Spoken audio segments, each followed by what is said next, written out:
Let's see if we can get this done without me hitting any goddamn buttons. Let's see. This here, let's move that angle. Wait, hold on. This is annoying. Definitely a downside to this new freaking phone. The button placement with this. I'm gonna have to get a different holder for the phone, I think. All right, I think I got it straightened out.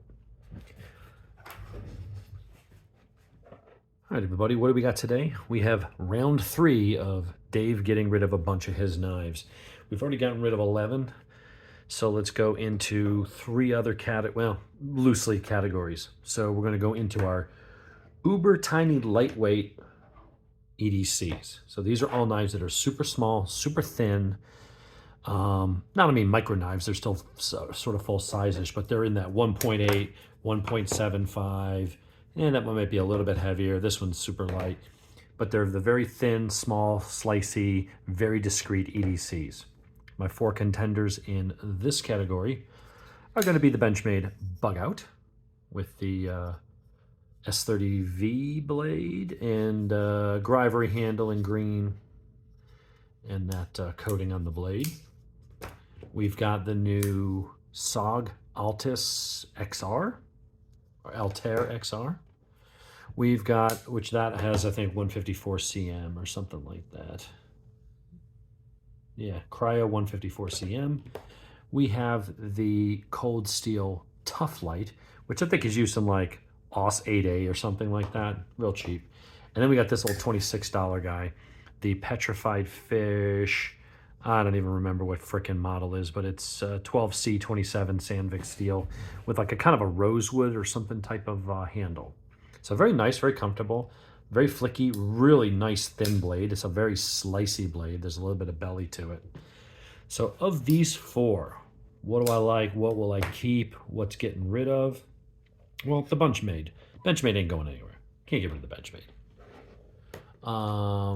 As far as what's left, I think the Tough Light has to stay.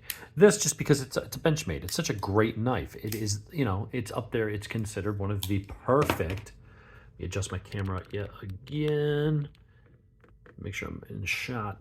One of the perfect little EDCs. It's just, you know, it's a great knife. Got to keep that. The Tough Light, even though this is relatively cheap, they're like $33 or something. It's OS 8A, which is an awesome steel. It's decent, and it's what relative. It'll hold an okay edge, and it sharpens up very easily, and it also keeps it's fairly good with corrosion resistance. The reason for it is it's for its size. It's a very strong. It's got the axis lock. It's got a lightweight handle, but it's kind of beefy, and you can really grab that. That is like when I need an actual utility knife. This is my go-to. It's a tough little bastard.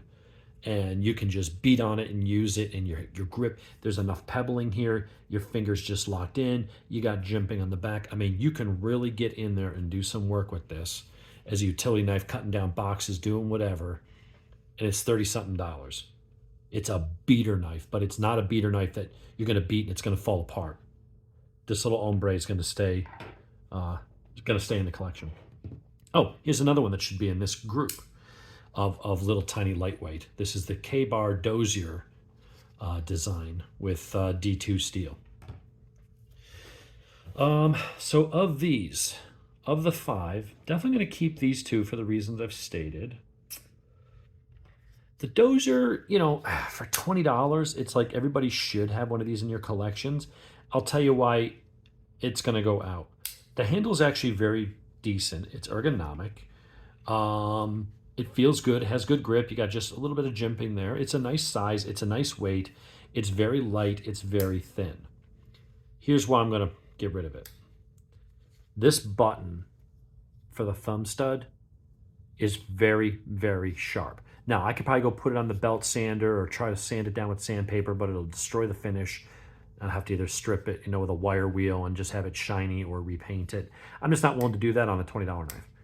But that thing is really sharp. If you want to flick it, it doesn't flick that well. You got to put a lot of pressure. And see how it left that little indent in my thumb that's kind of going away? it's not real comfortable to open. You almost feel like you just have to put a lot of pressure, and it's a very sharp, you hear that? It's a very sharp little edge. It concentrates all that pressure right there, and it just doesn't open as well. I mean, once it's open, it'll work. It's a nice enough little knife for what it is. It's not fidget friendly at all, and even though I took this thing apart and polished that surface in there with a Dremel, it still feels gritty. It's a $20 knife. We're gonna give that away someday. Then you got these other ones. This one's 25, this is 120 or 110, something like that. I will say the action on this thing is smooth. It's actually really nice for what it is. It's really more on the size of the Bug Out Mini than it is with the Bug Out. It's not that much smaller, but it's about the size of the Mini. I think I'm gonna get rid of it. Even though this one I've only had for like a couple weeks, it's just not gelling with me. It's nice. It is lighter than the Benchmade. It's thinner. It's well made. I mean, it's decent steel. It's again cryo-treated 154 cm, so it's a decent steel. The blade, the clip is okay. It's deep pocket carry, but I'll tell you, here's where I don't like it. Because it's so small, when I have to open it, and especially when I close it, my hand is not resting on this. It's resting on that edge right there. It's not very comfortable. That edge right here, that corner, digs into your palm. And so if you like to fidget with it, right now, there's something about it. I'm just like, that doesn't feel that comfortable. Could I use it? Can I deal with it? Yeah. But when I have knives that offer the similar form factor, size, weight, thinness, concealability, and all that other stuff, why settle for the one that I got to just sort of ignore the discomfort when I have other ones that don't come with that compromise? So for me, that's kind of a compromise. I like that it's a nice pocket clip. It doesn't have a hot spot when you hold it this way, although that back corner I am feeling a little bit, because again, you're not gripping the handle. There's nothing to separate where your hand is pushed away from the clip because the handle's there. This piece just kind of sticks out there on its own, and it's not that comfortable. I would say that if they made this knife bigger like this, that would move that away from that edge of my hand. Instead of being right there in the palm, it'd move it more down here. I think then that would be a hit, and I'd probably keep a knife like this. For me, it's a little too small, which forces you to hold a certain way that puts that sharp edge, kind of grinds it into your hand. To me, it's just, it's a nice knife. If I had smaller hands, I'd keep it. So that one's going. The Petrified Fish, I don't have any compelling reason to get rid of it. It's a nice little knife. My wife actually has one. I got 2 of them because she saw mine and was like, I want that. But now she carries my Delica that I had in purple, which is why I had to go get another Delica. And I got a different color this time, so she wouldn't want to steal it. But the Petrified Fish is a great little knife. It doesn't have a pocket clip, and this corner here is actually a little bit sharp. I could radius that and take that edge, but hear that edge? That's a sharp little corner. And so that sometimes digs into my hand. But honestly, there's nothing really wrong with it. I would probably keep it. I just have so many other knives that fit this. I mean, the one that's in my pocket right now is my Sage 5, which a little bigger than these, a little heavier anyways, but still in that small, super friendly EDC package. There's just not a compelling enough reason for me to keep this. So I think I'll give that away to somebody else who will give it some love. So out of these 5, we're going to get rid of 3. We're going to get rid of the K-Bar Dozier. Just the action on it's not that great. In some ways, it feels like a $20 knife. It's perfectly serviceable. It's just that if it had a nicer button there, I would probably use it more. It'd be a great beater knife that you wouldn't care if it got rusty or you nicked it or you lost it or something because it's only 20 bucks. But honestly, because I do like to fidget, that thumb stud sucks. After using it for a minute, your thumb is really sore. This guy, just a little too small, doesn't fit my hand right, and that creates a really bad hot spot with that piece of metal just sticking out there by itself. And then this one is just, it's a nice little knife. Just, I'm not going to carry it. I've got so many other better knives, there's no point in keeping it around. I'll give that one away. So let's move those off the table, add it to the pile. That's now 14 knives we're getting rid of. The next class of knives we're going to look at is going to be the super cheap. So we're talking about $30 or less on all of these. And so here's what we've got. We've got a Land 911, which is basically made by, I don't know if it's made by SRM or one of those companies, but it's basically a clone-ish of a, you look at that blade shape and that profile. Yeah, it's a Sebenza clone. G10 handles. It's nice. It's a little heavy for what it is, but it's a fairly strong, beefy knife. It's got good blade steel. C12C27, so decent blade steel, good corrosion resistance. Takes a decent edge and holds it for a reasonable amount of time. It's got nice, smooth action on it. It's not quite drop, but that's probably because I have it tightened up just a little bit because I don't like any blade wobble. And there is none. So that's a nice, smooth little knife. It's got an okay pocket clip. It feels pretty good in the hand. Nice blade shape. Then I've got one of these. And this is discontinued. This is a Kershaw. It's 8CR13 MOV or whatever. So, not very great steel. It's, it's typical Kershaw pocket steel. It's a Rexford design. I forget the damn model of this. I think it was the Injection 3.5 and there was a 3.0. It's an inexpensive knife. The materials are, it's got G10 and stuff like that. But I'll tell you what it is. It's very well made. The action on it is nice. It's got a nice liner lock with phosphor bronze washers. The pocket clip is adequate. It's a really cool design. Aesthetically, I like it. And they're discontinued. And I picked these up. I bought two of them. I still have one in the package. I found them. They're hard to get now. And I think I paid like 19 bucks or 18 bucks each. Another one I've got is a Joe Pardue, which is the son of the famous designer Mel Pardue. And this is OS 8A made in Taiwan. This is an Ontario Utilitac 2.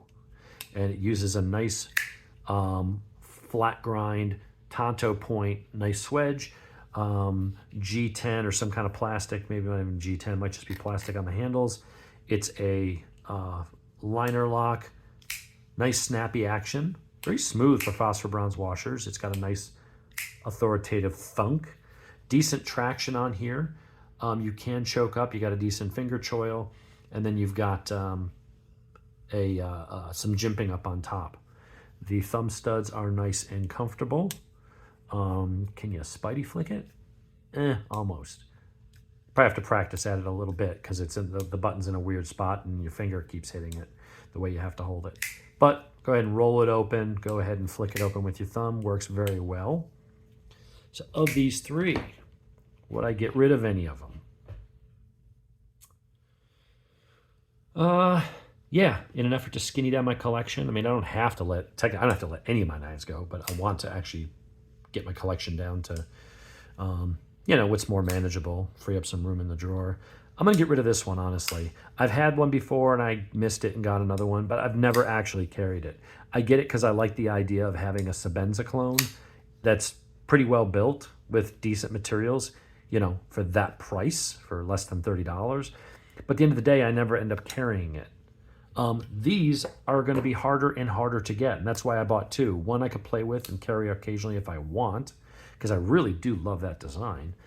And then the other one I kept in the package because they're discontinued and they are really getting hard to find. You got to find an eBay seller or somebody who, had someone's old stock and has a few left of them. That's hard to get. This one was getting hard to get too. They discontinued this one. They still sell the Rat and the Rat 2 and some other ones. But this one, honestly, is getting harder and harder to find. I had to search for a bit to find somebody that had one in the Tonto blade in stock. So for that reason alone, I'm going to keep these. Even though I likely won't ever carry them that much, they're cool. They were very popular, very solid designs in their day. And you're having trouble getting them anymore. So we're going to keep those and we'll get rid of the Land. The reality is that it's an okay knife. I just don't need it. And there are some, if I wish to, buy off of DHgate or AliExpress or one of those, there's much nicer clones you can get. There's ones that are true clones where it has the titanium handles and the machined pocket clips and things like that, where it is actually a clone of that, rather than one that just uses the blade shape but then has completely different materials and a different construction here. I would rather, you know, if I'm going to have a clone, these are a dime a dozen. You can get them real cheap anytime on Amazon. I'll let this one go to somebody, and we'll go get one of the nicer clones that's a little closer in materials, where you can get S35 VN and titanium for like $100, $120 instead of $600 from Chris Reeve. So these ones we're going to keep, but really not because they're particularly awesome. They're just really cool designs that are discontinued, and you're not going to be able to get them at some point. So I'm going to keep those. The last group for now is just two, this is sort of category by themselves, and they're my two Kizers. I'm down to two Kizer knives right now. I've got the lightning fast opening K1, which is using 154 cm steel, and also using 154 cm steel is the Towser K. Both on ball bearings, both lightning fast actions, really, really smooth. This one has micarta. This one has, I said G10 in the original review video, and then someone corrected me and said, no, it's this other thing. Okay, whatever that other thing was you said it was, I can't be bothered right now in the middle of the video to go look it up. But it is kind of machined and textured a lot like G10. This has a really awesome, I guess you'd call that a modified sheep's foot. It's got jimping on the back. It just rolls right into your hand. The ergonomics on this knife for pushing and cutting, you still have that point if you want to choke up and use that point for draw cuts. And this is an absolute wicked slicer with that high grind, flat grind, nice, not terribly amount of, I mean, this technically has more belly to it, but you've got a nice smooth arc the whole way. If you're doing any kind of fruit prep or any kind of stuff like that, I mean, this is actually a really nice knife. The action on it, talk about drop shut. Those ball bearings, and because it's a fairly heavy blade, is just absolutely, I'm barely giving it any pressure. When I start, as soon as it overcomes that detent, it just, boom, all that weight just flies out. The lockup is really good. No wiggle up and down, no wiggle side to side. This thing is a little tank, but it's not that heavy. It's tip heavy. The balance is definitely up front, but you've definitely, the weight on the handle doesn't weigh much of anything. It's got a very thin steel liners, and then whatever this lightweight composite material is. The pocket clip's fairly deep. It's no real hot spots on it because of the contours of the handle. Like, you can barely feel the damn clip. This one, deep carry also. A little more blingy because it's kind of shiny. Got the stainless steel spacer here. You've got the same material for the blade, the 154 cm. Also a liner lock, really nice micarta, and that thing is fast. The detent is perfect. You won't get it to come out on its own, but you push, as soon as that thing comes undone, that thing just whips open. I mean, even here working against gravity, look how fast that thing just, boom, flies up. And when you get down here, it's even just nicer. I don't necessarily have to get rid of either, but just on a coolness factor alone, which one would I keep? Which one's going to go? The Towser K or the K, or no, sorry, not the K1. This is the T1. T1, sorry. Towser K T1. My apologies to someone out there who's banging on their keyboard. Dude, you idiot, that's the T1. All right, we caught it. I caught it in time. I saw it on the blade. Simmer down. I'm going to get rid of the T1. It's a knife that's similar enough to other knives, technically, that I'd be carrying that offer kind of a similar-ish size and blade shape and stuff that I just don't need another one. I probably won't carry it. This thing is just very unique. That handle, the handle arcing this way, then swooping up to the blade this way. There's something about the lines and the way that this just sits in your hand. This knife is a joy to use and to hold. This one's very nice. The materials are nice on paper. You're like, that's an awesome pocket knife. But honestly, it doesn't hit me the same way this one does. This is just something like, wow. You grab it and it feels special. This feels very nice. Doesn't feel special. It's a good knife. It's a very good knife. These things I think are around 80 bucks, 80, 90 bucks, somewhere in that range. I think I paid 79 for this and 89 for this, or vice versa. So very good value for the money to get micarta, a nice design, ball bearings, 154 cm blade. Nice execution. Nothing wrong with it. Just don't see myself carrying it. So we're going to get rid of the Towser, or I'm sorry, the T1, and we're going to keep the Towser. So let's see, out of all those knives we just went through, what are we keeping? We're keeping these because of the reasons I stated and because I like them the best out of their respective categories. We're going to keep the Kershaw Injection 3.5 and the Ontario Utilitac 2 with Tonto. We're going to keep those for nostalgia purposes because they were great knives in the days. Those were very well-known EDCs, well-respected in their price range, and they don't make them anymore. And then the ones we're going to get rid of, Kizer T1's going, Land 911, Sebenza-ish clone is going. We're going to get rid of the SOG Altair XR because it's just too small for my hands, and I don't like that pocket clip jutting out like that by itself. Good for concealment, poor for ergonomics. We're going to get rid of the Petrified Fish just because it's nice. It's just, I got enough knives that fit this category that this would be so far down on the list of what I would typically grab if I wanted, you know, office carry, very concealable. I would never get that far down the list to actually use it. And then this guy, perfect value knife, great beater knife. I think everyone should have one, except that goddamn awful, awful thumb stud. I mean, that thing is just really rough and really sharp. It's not comfortable to use and deploy. If you're just going to use it once in a while to roll it open, but even then it just digs into your thumb. And you notice it. It's like, it's not so painful that you're like, ow, I can't use this knife. But when you got so many knives that are really comfortable, it's like, why force yourself to go with the one that's just not? So we're getting rid of those 5 and we're keeping those 5. We've cut that entire group down by 50%. So I'm going to see what other groups of knives I have. Some are just one-offs and they're not in their own group. So I'm just going to go through, maybe I'm going to go through my traditional ones next and see if there's any that I can live without. So that's it for installment of 3 of this series. We'll be back in a bit for the final part, part 4.